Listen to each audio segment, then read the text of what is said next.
Hi hello everyone, welcome to my channel Srishti tutorial for maths. ನಾನು ಇವತ್ತು Karnataka TET exam 2022ರ maths questions ಅನ್ನ paper 2ರಲ್ಲಿ ಬರ್ತಕ್ಕಂಥ ಮ್ಯಾಥ್ಸ್ ಕ್ವಶನ್ಸ್ ಅನ್ನ ಹೇಗೆ ಸಾಲ್ವ್ ಮಾಡೋದು ಅನ್ನೋದನ್ನ ತಿಳಿಸ್ಕೊಡ್ತಾ ಇದ್ದೀನಿ. ಸೊ ಬನ್ನಿ ಕ್ಲಾಸ್ ಶುರು ಮಾಡೋಣ.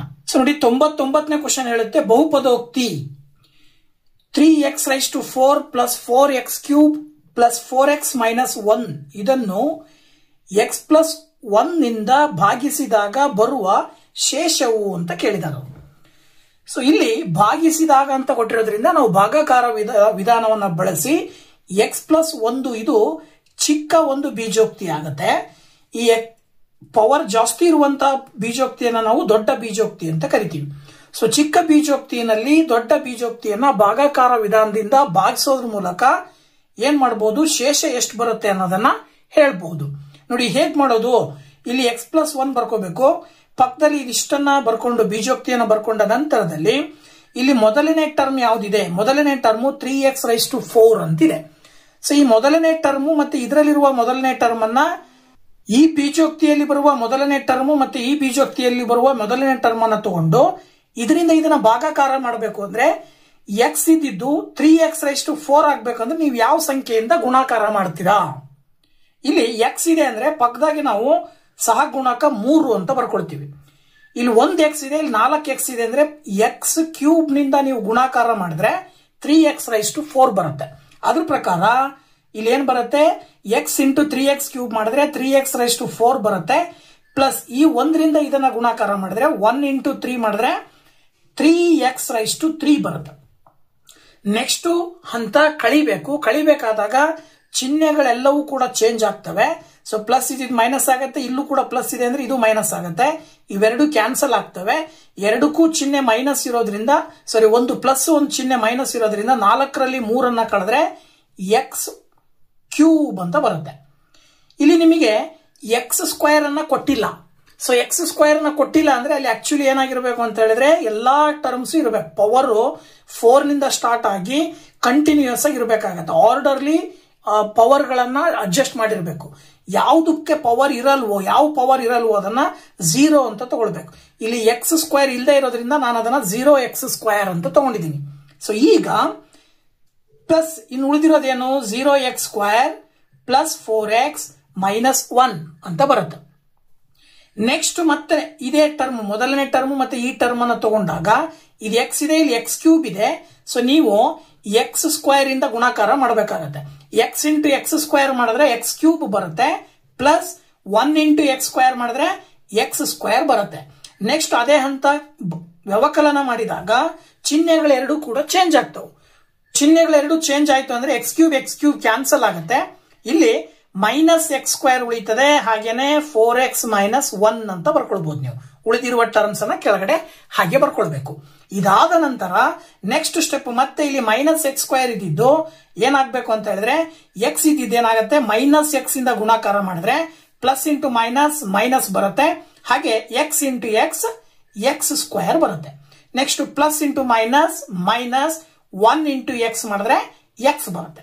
ಇದನ್ನ ಮತ್ತೆ ಸಬ್ಟ್ರಾಕ್ಟ್ ಮಾಡಿದಾಗ ಚಿಹ್ನೆಗಳು ಚೇಂಜ್ ಆಗ್ತವೆ. +x² ಮತ್ತೆ -x² ಕ್ಯಾನ್ಸಲ್ ಆಗುತ್ತೆ. ಈಗ ನೆಕ್ಸ್ಟ್ 4x ಮತ್ತೆ ಇಲ್ಲಿ ಕೆಳಗಡೆ ಒಂದು x ಇದೆ, +2 ಚಿಹ್ನೆ ಪ್ಲಸ್ ಇರೋದ್ರಿಂದ 4ಕ್ಕೆ 1 ಕೂಡಿದ್ರೆ 5x ಬರುತ್ತೆ -1.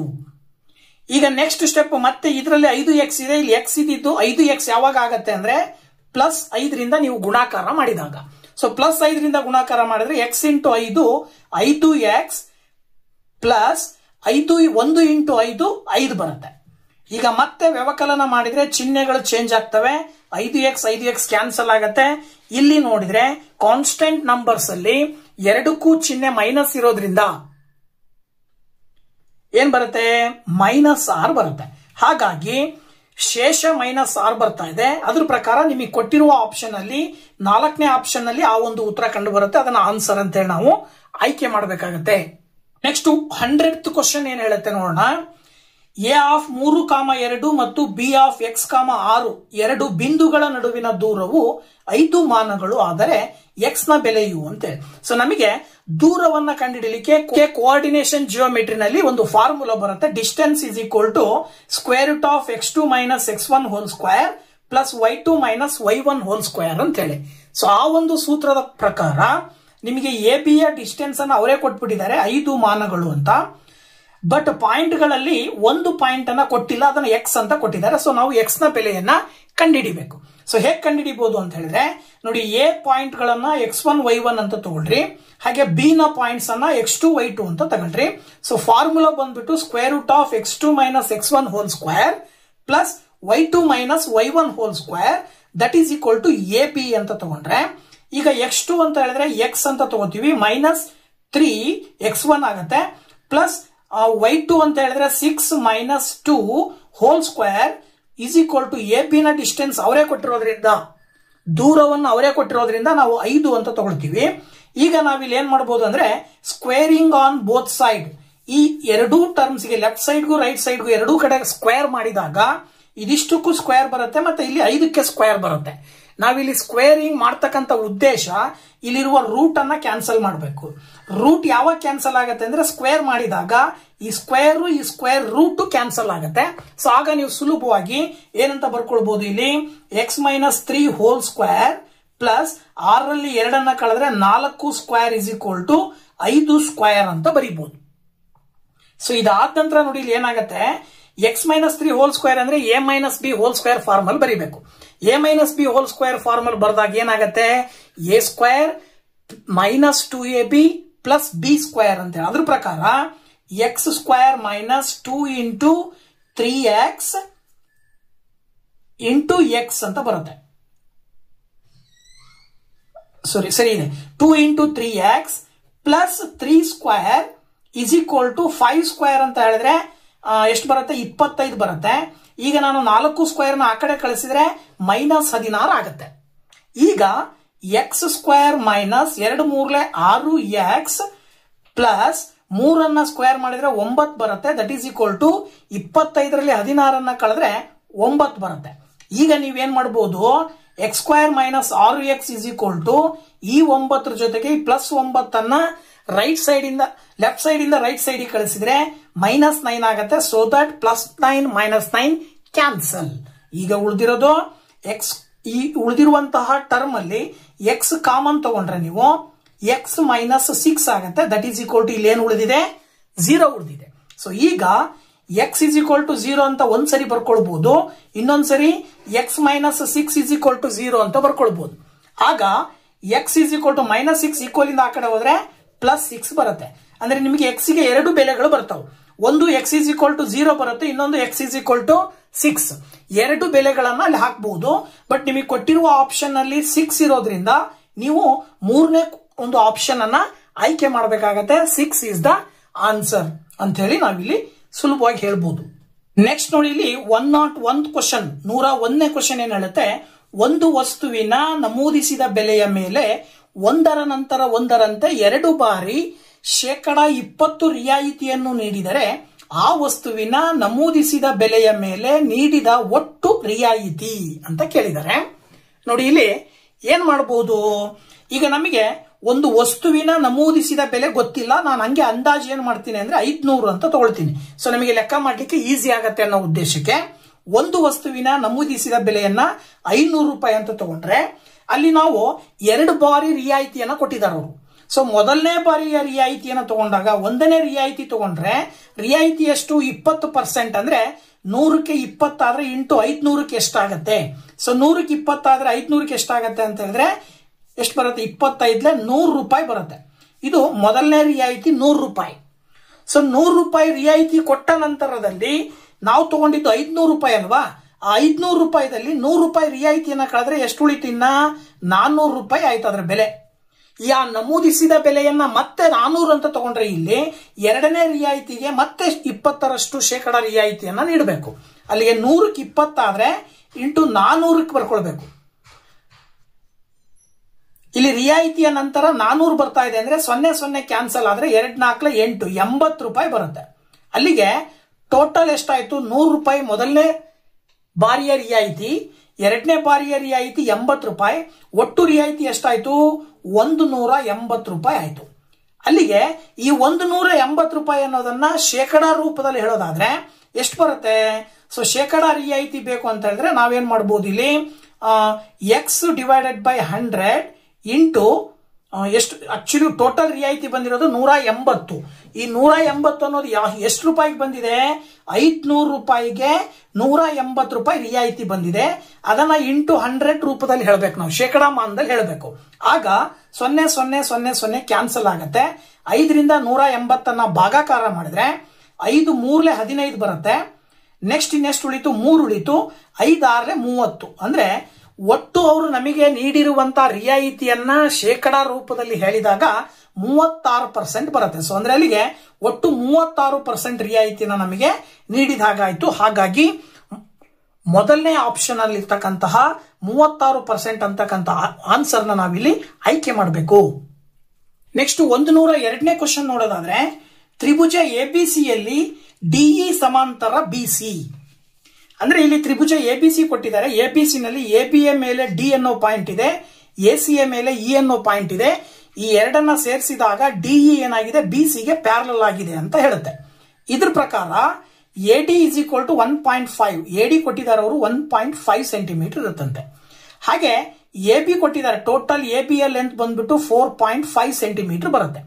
ನೆಕ್ಸ್ಟ್ ಎಇ ಕೊಟ್ಟಿದ್ದಾರೆ, ಎಇ ಎಷ್ಟು? 1 ಸೆಂಟಿಮೀಟರ್. ಹಾಗಿದ್ರೆ ಇಸಿಯ ಬೆಲೆ, ಈ ಬೆಲೆಯನ್ನ ಕಂಡುಹಿಡಿಬೇಕು ನೀವು. ಸೊ ಇದನ್ನ ಕಂಡುಹಿಡಿಬೇಕು ಅಂತ ಹೇಳಿದ್ರೆ ಥೇಲ್ಸ್ ಅವರ ಪ್ರಮೇಯವನ್ನ ನಾವಿಲ್ಲಿ ಬಳಸ್ತೀವಿ. ಸೊ ಥೇಲ್ಸ್ ಪ್ರಮೇಯವನ್ನ ನಾವು ಇಲ್ಲಿ ಬೇಸಿಕ್ ಪ್ರಪೋರ್ಷನಾಲಿಟಿ ಥಿಯರಂ ಅಂತ ಕರಿತೀವಿ. ಸೊ ಬೇಸಿಕ್ ಪ್ರಪೋರ್ಷನಾಲಿಟಿ ಥಿಯರಂ ಏನ್ ಹೇಳುತ್ತೆ ಅಂದ್ರೆ, ತ್ರಿಭುಜದ ಒಂದು ಬಾಹುವಿಗೆ ಸಮಾಂತರವಾಗಿ ಒಂದು ರೇಖೆಯನ್ನ ಎಳೆದರೆ, ಓಕೆನಾ, ಎಳೆದರೆ ಅಲ್ಲಿ ವಿಭಾಗವಾಗುವಂತ ಉಳಿದ 2 ಬಾಹುಗಳು ಒಂದೇ ಸಮನಾದ ಅನುಪಾತದಲ್ಲಿರುತ್ತವೆ ಅಂತ ಹೇಳ್ತದೆ. ಸೊ ಅದ್ರ ಪ್ರಕಾರ ಇಲ್ಲೇನಾಗತ್ತೆ? A B divided by A D ಅಂತ ತಗೊಳ್ಬಹುದು ನಾವು. ಎ ಬಿ ಅನ್ನೋದು ದೊಡ್ಡ ತ್ರಿಭುಜದ ಬಾಹು, ಎ ಡಿ ಅನ್ನೋದು ಚಿಕ್ಕ ತ್ರಿಭುಜದ ಬಾಹು. ಸೊ ದೊಡ್ಡ ತ್ರಿಭುಜದ ಬಾಹು ಡಿವೈಡೆಡ್ ಬೈ ಚಿಕ್ಕ ತ್ರಿಭುಜದ ಬಾಹು, ಇವೆರಡರ ಅನುಪಾತವು ಈ ಕಡೆ ಬರುವಂತ ಬಾಹುಗಳಿದಾವಲ್ಲ, ಎಸಿಗೆ ಕರೆಸ್ಪಾಂಡಿಂಗ್ ಸೈಡ್ ಎಇ ಆಗತ್ತೆ. ಸೊ ಎಸಿ ಡಿವೈಡೆಡ್ ಬೈ ಎಇಗೆ ಈಕ್ವಲ್ ಇರುತ್ತೆ ಅಂತ ಹೇಳ್ತೀವಿ ನಾವು. ಅದ್ರ ಪ್ರಕಾರ A B by A D is equal to A C by A E ಅಂತ ಹೇಳ್ತೀವಿ. ಅದ್ರ ಪ್ರಕಾರ ಇಲ್ಲಿ ಎ ಬಿ ಅಂತ ಹೇಳಿದ್ರೆ 4.5 ಡಿವೈಡೆಡ್ ಬೈ ಎ ಡಿ ಅಂತ ಹೇಳಿದ್ರೆ 1.5 is equal to AC divided by ಇದು ಯಾವುದು? ಎಇಯ ಬೆಲೆ ಬಂದ್ಬಿಟ್ಟು 1 ಅಂತ ಕೊಟ್ಟಿದ್ದಾರೆ ಅವರು. ಸೊ ಇದನ್ನ ಸುಲಭ ರೂಪಕ್ಕೆ ತಂದಾಗ ನೋಡಿ, ಇಲ್ಲಿ ಎಸಿ ಇಂಟು 1.5 ಮಾಡಬಹುದು, ಇಸ್ ಈಕ್ವಲ್ ಟು 4.5 ಆಗತ್ತೆ. ಅಲ್ಲಿಗೆ ಎಸಿ ಇಸ್ ಈಕ್ವಲ್ ಟು ಏನ್ ಹೇಳ್ಬಹುದು ಅಂತ ಹೇಳಿದ್ರೆ, ಈಗ AC is equal to 4.5 divided by 1.5 ಬರುತ್ತೆ. 1.5 ರಿಂದ 4.5 ಅನ್ನ ನಾವು ಭಾಗಾಕಾರ ಮಾಡಿದ್ರೆ, 1.5 ರಿಂದ 4.5 ಅನ್ನ ಭಾಗಾಕಾರ ಮಾಡಿದ್ರೆ 3 ಬರುತ್ತೆ ಆನ್ಸರ್.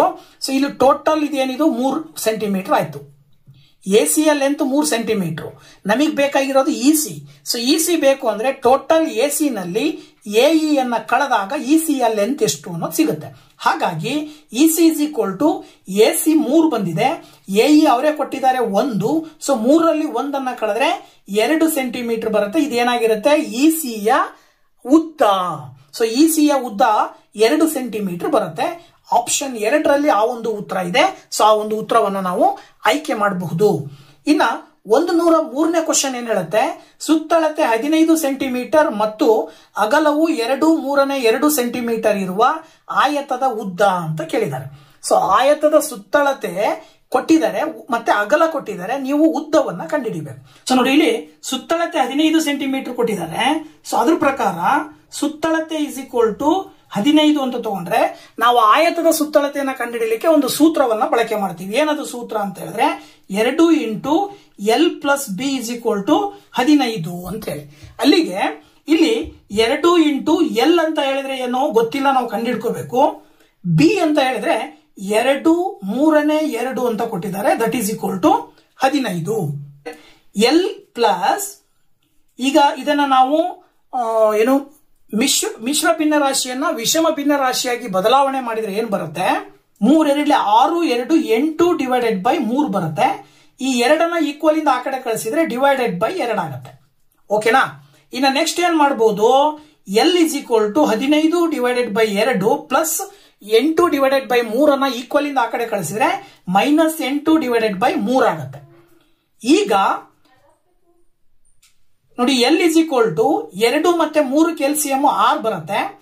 2 3 6 15 3 45 ಅಂತ ತಗೋಬಹುದು. ನೆಕ್ಸ್ಟ್ 3 2 6 ಬರುತ್ತೆ, 8 2 16 ಅಂತ ತಗೊಳ್ಬಹುದು. ಅಲ್ಲಿಗೆ 45ರಲ್ಲಿ 16 ಅನ್ನ ಕಳೆದ್ರೆ ನಮಗೆ 29 ಬರುತ್ತೆ. ಡಿವೈಡೆಡ್ ಬೈ 6 ಮಾಡಿದ್ವಿ ಅಂತ ಹೇಳಿದ್ರೆ ನೋಡಿ ಇಲ್ಲಿ 6ರಿಂದ 29 ಭಾಗಾಕಾರ ಮಾಡಿದ್ರೆ 6ರಿಂದ 29 ಭಾಗಾಕಾರ ಮಾಡಿದ್ರೆ 6 4 28 ಬರುತ್ತೆ. 6 4 28, 6 4 24 ಬರುತ್ತೆ. ಸೊ 6 4 24 ಮಾಡಿದ್ರೆ 25ರಲ್ಲಿ 24 ಕಳೆದ್ರೆ ನಮಗೆ ಇನ್ನೆಷ್ಟು ಉಳಿತದೆ? 5 ಉಳಿತದೆ. ಸೊ ಅಲ್ಲಿಗೆ ನಾವು L is equal to ಏನಂತ ಬರೀಬಹುದು ಅಂದ್ರೆ L is equal to 4 6ನೇ 5 ಅಂತ ಬರೀಬಹುದು. ಸೊ 4 6ನೇ 5 ಲೆಂತ್ ಸಿಗುತ್ತೆ ನಮಗೆ. ಸೊ ಇದ್ರ ಪ್ರಕಾರ ಆಪ್ಷನ್ 1ರಲ್ಲಿ ಉತ್ತರ ಇದೆ. ಸೊ ಆ ಒಂದು ಉತ್ತರವನ್ನ ನಾವಿಲ್ಲಿ ಆಯ್ಕೆ ಮಾಡಬೇಕು. ನೆಕ್ಸ್ಟ್ 104ನೇ ಕ್ವಶನ್ ಹೇಳುತ್ತೆ, ಒಂದು ಸಮಬಾಹು ತ್ರಿಭುಜದ ವಿಸ್ತೀರ್ಣವು 25√3 ಸ್ಕ್ವೇರ್ ಸೆಂಟಿಮೀಟರ್ ಆದಾಗ ಅದರ ಸುತ್ತಳತೆಯು ಅಂತ ಕೊಟ್ಟಿದ್ದಾರೆ. ನಮಗೆ ತ್ರಿಭುಜದ ಸುತ್ತಳತೆ ಅಂದ್ರೆ ಸಮಬಾಹು ತ್ರಿಭುಜದ ಸುತ್ತಳತೆಯನ್ನು ಕಂಡುಹಿಡಿಯಲಿಕ್ಕೆ ಸೂತ್ರ ಬರುತ್ತೆ. ಏನು? Square root of 3 × a² divided by 4 that is equal to 25√3 ಅಂತ ತಗೊಂತೀವಿ ನಾವು. ಈಗ ಈ √3/4 ನ ಈಕ್ವಲ್ ಇಂದ ಆ ಕಡೆ ಕಳಿಸಿದ್ರೆ a² is equal to 25√3 × 4 divided by √3 ಆಗುತ್ತೆ. ಇಲ್ಲಿ √3 ಕ್ಯಾನ್ಸಲ್ ಆಗುತ್ತೆ. ಈಗ ನಿಮಗೆ ಏನ್ ಬರುತ್ತೆ ಅಂದ್ರೆ 25 4 100 ಬರುತ್ತೆ. a² is equal to 100, 25 4 100. ಅಥವಾ a² is equal to ನಾವು 10 ಸ್ಕ್ವೇರ್ ಅಂತ ಬರೀಬಹುದು. ಎರಡು ಕಡೆ ಸ್ಕ್ವೇರ್ ಕ್ಯಾನ್ಸಲ್ ಆಗಿ a ನ ಬೆಲೆ 10 ಬರುತ್ತೆ. ಸೊ ಅದನ್ನ ನಾವಿಲ್ಲಿ ತ್ರಿಭುಜದ ಸುತ್ತಳತೆಗೆ ಅಪ್ಲೈ ಮಾಡಿದಾಗ ತ್ರಿಭುಜದ ಸುತ್ತಳತೆ ಬಂದು 3a, ಸಮಬಾಹು ತ್ರಿಭುಜ ಆಗಿರೋದ್ರಿಂದ ಎಲ್ಲಾ ಬಾಹುಗಳು a ಇರೋದ್ರಿಂದ ನಾವು ಸುತ್ತಳತೆಯನ್ನ 3a ಅಂತ ತಗೊಳ್ತೀವಿ. ಈ a ನ ಬೆಲೆಯನ್ನ ಇಲ್ಲಿ ಹಾಕಿದ್ರೆ 3 × 10 ಅಲ್ಲಿಗೆ 30 ಬರುತ್ತೆ. ಆಪ್ಷನ್ 3ರಲ್ಲಿ ಇರ್ತಕ್ಕಂಥ ಉತ್ತರವನ್ನು ನಾವು ಇದಕ್ಕೆ ಆಯ್ಕೆ ಮಾಡಬಹುದು. ಇನ್ನೊಂದು ಕ್ವಶನ್ 105 ಹೇಳುತ್ತೆ, 12 8 10 5 13 18 ಈ ಅಂಕಗಳ ಮಧ್ಯಾಂಕವು ಅಂತ ಕೇಳಿದಾರೆ ಅವರು. ಈ ಮಧ್ಯಾಂಕವನ್ನ ಕಂಡುಹಿಡಿಬೇಕಾದ್ರೆ ಮೊದಲನೇ ಹಂತ ಕೊಟ್ಟಿರುವ ಸಂಖ್ಯೆಗಳನ್ನ ಏರಿಕೆ ಕ್ರಮದಲ್ಲಿ ಬರ್ಕೊಳ್ಬೇಕು. ನೋಡಿ, ಚಿಕ್ಕ ಸಂಖ್ಯೆಯನ್ನ ಮೊದಲು ಬರೀಬೇಕು, ಆಮೇಲೆ 8 10 12 13 18. ಇಲ್ಲಿ ಏನಾಗಿರ್ಬೇಕಂದ್ರೆ ಆ ಸಂಖ್ಯೆಗಳು ಎಷ್ಟಿದಾವೆ ಅಂದ್ರೆ ಬೆಸ ಸಂಖ್ಯೆಗಳಿದ್ರೆ ನಮಗೆ ತುಂಬಾ ಸುಲಭ, ಮಧ್ಯದ ಸಂಖ್ಯೆಯನ್ನು ಆಯ್ಕೆ ಮಾಡಬಹುದು. ಇಲ್ಲಿ ಸಮ ಸಂಖ್ಯೆಗಳಿದ್ದಾಗ ಮಧ್ಯದ 2 ಸಂಖ್ಯೆಗಳನ್ನ ತಗೊಂಡು ಆ 2 ಸಂಖ್ಯೆಯನ್ನ ಕೂಡಿ 2ರಿಂದ ಭಾಗಾಕಾರ ಮಾಡಬೇಕು. ಸೊ 10ಕ್ಕೆ 12 ಕೂಡಿದ್ರೆ 22 ಬರುತ್ತೆ. ಅದನ್ನ 2ರಿಂದ ಭಾಗಾಕಾರ ಮಾಡಿದ್ರೆ 11 ಬರುತ್ತೆ. ಅಂದ್ರೆ ಇದರ ಅರ್ಥ ಏನು? ಈ ಅಂಕಗಳ ಮಧ್ಯಾಂಕ 11. ಹಾಗಾಗಿ ಕೊಟ್ಟಿರುವ ಆಪ್ಷನ್ ಅಲ್ಲಿ 3ನೇ ಉತ್ತರವನ್ನು ನಾವು ಆಯ್ಕೆ ಮಾಡಬೇಕಾಗತ್ತೆ. That is the answer. So ಇಲ್ಲಿವರೆಗೂ ವಿಡಿಯೋ ನೋಡಿದ್ದಕ್ಕೆ ತುಂಬಾ ಥ್ಯಾಂಕ್ಸ್. ಇದೇ ರೀತಿ ಮುಂದಿನ ಕ್ವಶನ್ಸ್ ಅನ್ನು ಕೂಡ ನೆಕ್ಸ್ಟ್ ವಿಡಿಯೋದಲ್ಲಿ ಅಪ್ಲೋಡ್ ಮಾಡ್ತೀನಿ. ಸೊ ದಯವಿಟ್ಟು ಸಪೋರ್ಟ್ ಮಾಡಿ ಅಂತ ಹೇಳ್ತಾ thank you very much. Bye bye.